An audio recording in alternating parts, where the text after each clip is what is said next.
Fulton County judge has sentenced a now former Atlanta police officer to nearly 3 decades in prison. So here's the story. A former Atlanta cop, Kobe Minor, just got hit with nearly 30 years. The charge, killing his Lyft driver, a 35-year-old man named Reginald Folks. This all went down in Fulton County, Georgia. What makes it sting even more, the guy he killed was just doing his job. Now listen to how this story unfolds.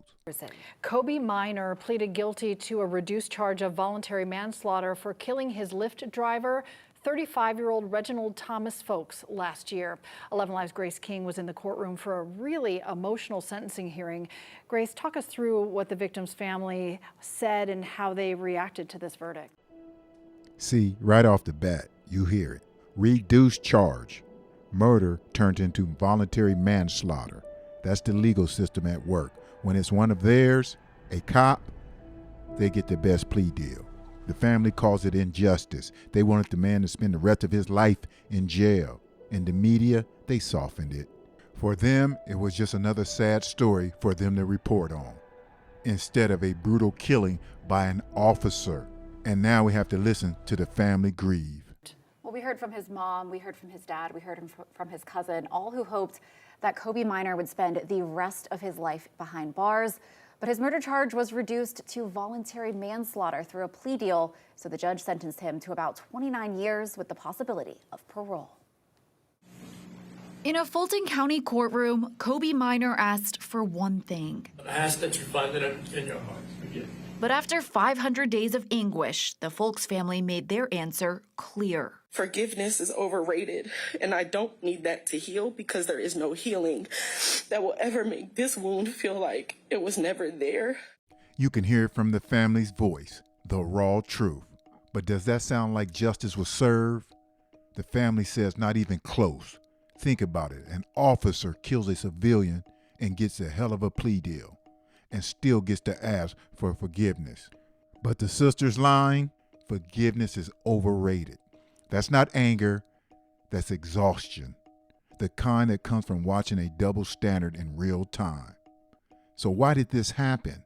This story takes a darker turn. In May 2024, Reggie Thomas Folks was driving for Lyft when the now former APD officer called a ride home. How can you cowardly execute in the back of his head an unarmed, hardworking black man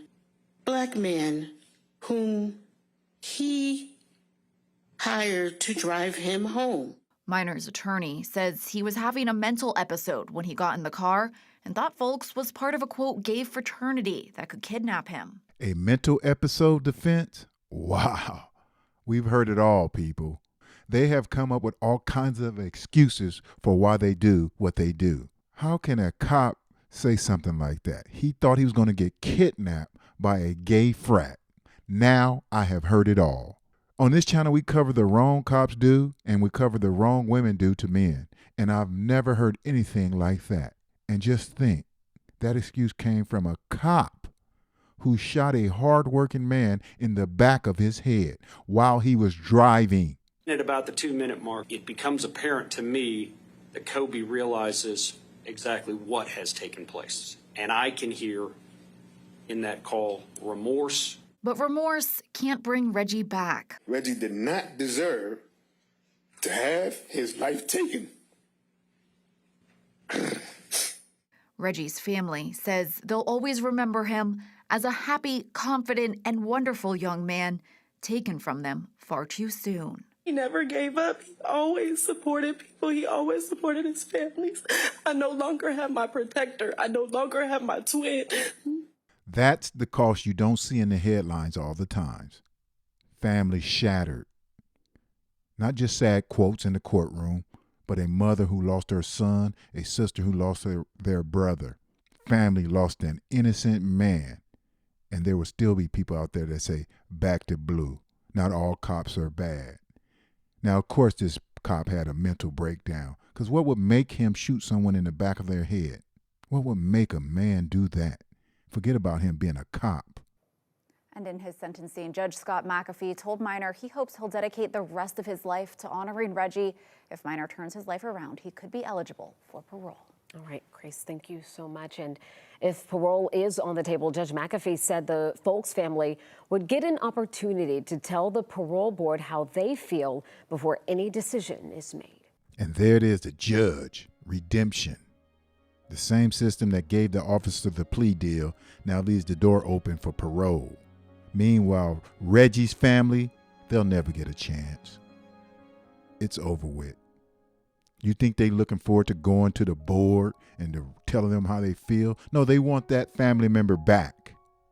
That's not justice, okay? What happened to the judge calling someone monsters? I've seen it before. Is that because that man's a cop? See, when officers killed unarmed civilians, the system bends to protect them. Gave this man a plea deal. Anyway, until the next video, the truth will set you free.